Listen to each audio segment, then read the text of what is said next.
Луис маань хэлсэн ёсоор хоолыг 3 хүүхэдтэй нь хаяад амар тайван байлгахын тулд эгчийнх рүү яваад өглөө. Тийм болохоор ээжийг эзгүүдч манай гурав аав хадлага дээр гарцсан хэлсэн ярьсан болгоныг нохоо утсан чинээ тооддог унасан. Үүн дээр нь Луисыг явсан сургаар Грегч Малкольминд ирсэн гэрийн авгаан ажлыг хийгээд явж байдаг ба арай муу шаарч нь ахаад Луисыг тал засахын тулд ингэ сонь юм хийгээд яваад байгаа юм шиг үстэй. За тэгж байтал оройн хоолн дээр Риз дүүви хоёр зодлож эхлэхэд хаал болиулах гэж чадсангүй. Ямар сандал одоо миний төвчээр барагдаж байна шүү гэдэл муухай ойрлоод насан. Ийхүү үүний араас шүн дунд болоход хооч зүудэндээ хідэн хүүхдүүд нь өөрийг нь амьдаар нь шатааж байна гэд хар дараад наачлаа.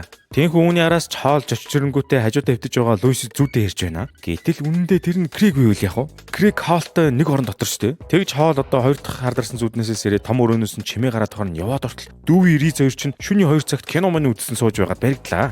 Тэнхүү үүний маргааш өглөө болоход нь Риз муу шаарч нь бурхантай уулзна гэснээр өөрийгөө шаарнаас хүлээд тэнгэр өөдөө хөөрдөг бөгөөд яг энэ үеэр нь хаал Луис хоёр сүмийг буруу юмд ашиглаж байгаагаа ойлгоод сүмөөс гарах гэд номлогчтой уулзаад байлаа. Тэгтэл яг тэр үеэр нь Риз шаартайгаа ороод иж байгаа юм аа.